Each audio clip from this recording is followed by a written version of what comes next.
Greetings, friends. Zach here for another video on alchemy.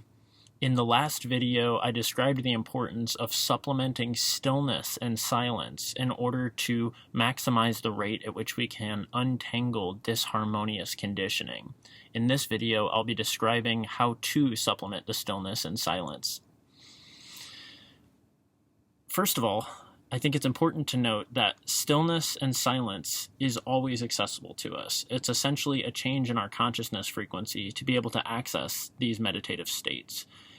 However, it's also interesting and beneficial to know the more structured and formatted manner in which to achieve silence and stillness. And because of that, I'm going to be teaching Zen meditation, which is very powerful and with a little bit of practice can supplement yin more profoundly than just about anything.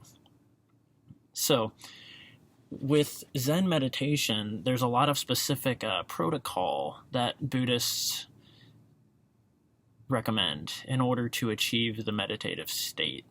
I think it's important to note, though, that when approaching any institutional dogma, even a relatively cool institution such as Buddhism, a harmonious institution, it's always important to approach with yin energy, which is spontaneity. And in the next video, I'll be going into yin and yang energy a lot more in depth. So I'm going to describe the protocol and the methods with which to practice Zazen meditation. However, please know that it is never a necessity to subscribe to any particular format with anything in life. So I think it needs to be kept in mind that anything that I'm going to describe is not set in stone.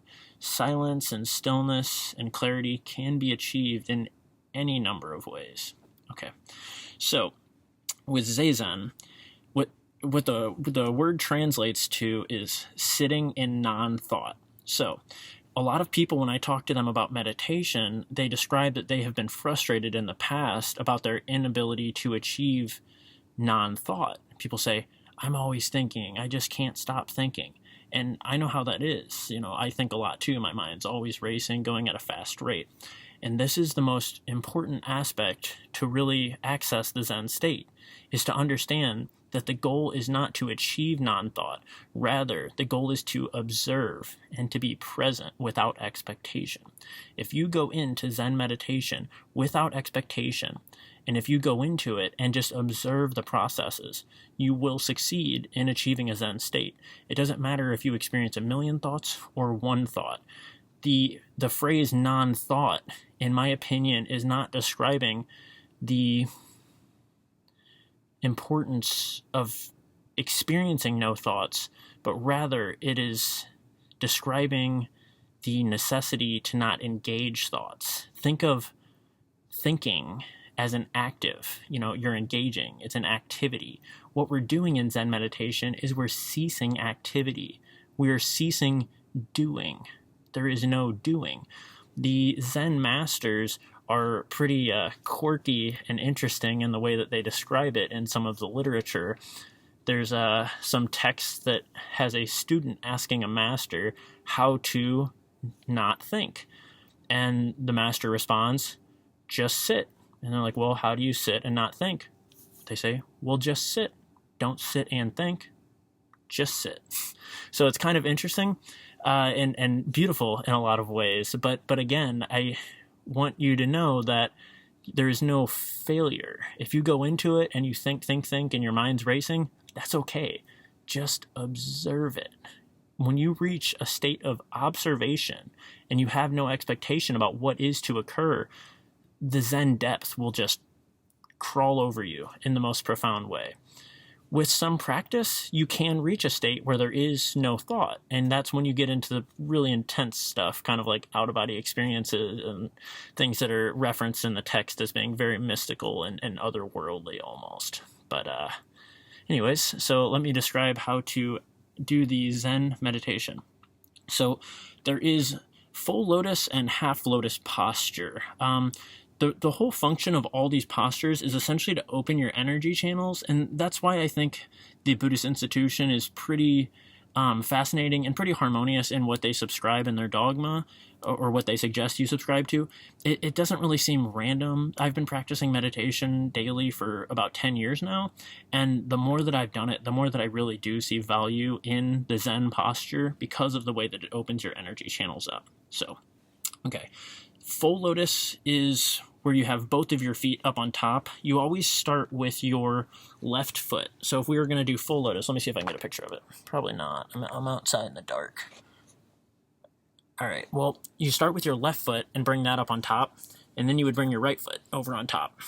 And you have both your the bottoms of your feet facing upward. That's pretty difficult for most people. That takes a lot of practice. You could also do half lotus, which is you just have your left foot just set up against your thigh without raising it up on top of your thigh. And then you bring your right foot around and have that facing upward as well. On top, the right one on facing upward on top of your thigh, though. Sorry. Then the next important aspect is to straighten the back. You want to relax your lower back and straighten the whole spinal column. With a little bit of practice, it actually is extremely comfortable, because when your center of gravity is perfectly balanced, you're basically at a complete rest, and there's no real muscular effort to maintain the posture. You want to have your shoulders aligned with your hips. You don't want to be puffing your chest out, but you also don't want to be slouching forward. So just try to reach a very natural posture that's comfortable. You want to keep your neck straight, not down, not up. You want to put your tongue on the roof of your mouth. And this is a practice that is in a lot of different energy Qigong practices, as well as a lot of different types of meditation and breath work. All involves resting your tongue right behind your front two teeth up against the roof of your mouth. And that originally struck me as kind of strange, but I think there's something very profound to it. It's hard to really, for me to exactly describe what it is, but it really does seem to channel your energy in a strong way. So your body rested, your body straight, your tongue up against the roof of your mouth. You're going to do all the breathing through your nose and into your what appears to be your stomach. What you're actually doing is you're stretching your diaphragm. If you pay attention to your breathing, a lot of people have conditioned themselves to breathe in and out from the chest, and this is not good. It causes strain, I believe, in your heart, but it definitely it is working against your ability to absorb oxygen from your breath. If you look at a baby, they naturally will breathe into their stomach. Their stomach will come in and out as they breathe. We can easily train ourselves to do the same thing. And what this is doing is stretching our diaphragm and allowing the breath to go all the way in and fill us up. So it's definitely a good idea to look at that and try to develop an ability to do the stomach breathing, because that really is going to increase the amount of energy you're getting and ultimately help to slow down your vibrational rates and help you to reach that Zen. So we're sitting up straight, breathing in and out of the nose with the tongue aligned and the whole body straight. The Zen posture for the hands involves the left hand and the right hand sitting atop it. I guess it's kind of good with the gloves. You can see exactly where it's lined up. And then you put your thumbs right at a point where they just touch. And then you just set that down right atop your legs. And just comfortably set it to where my wrist is touching my foot. And then you just rest your hands on top. I'll probably do another one in the light sometime. The reason why I'm doing this video outside is because it is currently nighttime and it is currently winter. And these are both still energies. They're both yin energy. And I was just walking around meditating about an hour ago, and it just struck me. I was like, I have to go do the yin supplementation video right now at night, because this is about as yin as it gets. A St. Louis winter, freezing cold, completely silent and still. It's beautiful. So I'm going to encourage you to meditate with me and approach, like I said, without expectations. Just observe.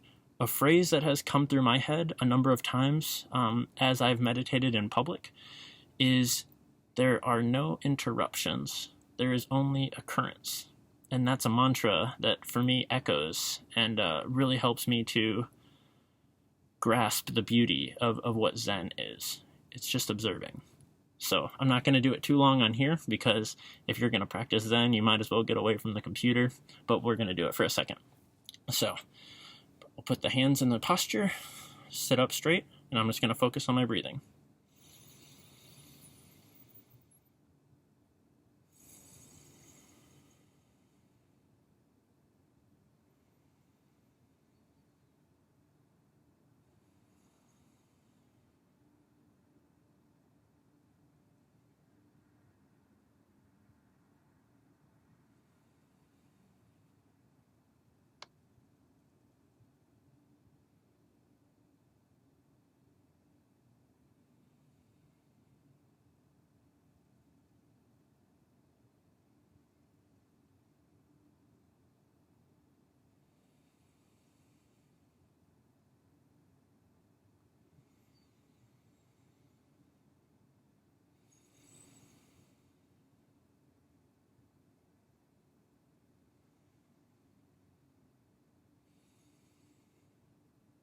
Beautiful. I can feel the clarity.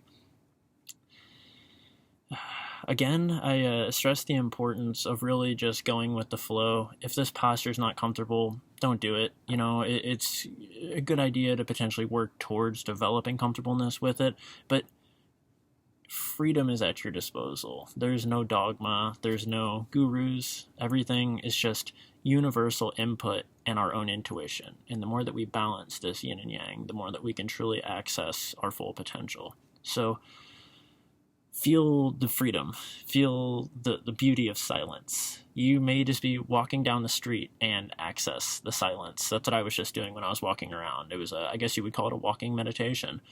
Just breathing, listening, feeling. It's beautiful. We don't always need to be racing through our head. Even if our thoughts are racing, we don't always have to be fueling it. We can rest. And that is what supplementing stillness is all about. It's resting. And when you start to achieve that Zen state of mind, it feels very similar to the feeling of falling asleep. You feel your body, you feel where the tense points are in your body, and then as you're breathing, at a certain point, they just loosen, and you start to float away. It's pretty profound, actually. I hope this was beneficial for you all. The video describing yin and yang energy will be next, I believe, and that should come out today or tomorrow. So, blessings to everyone.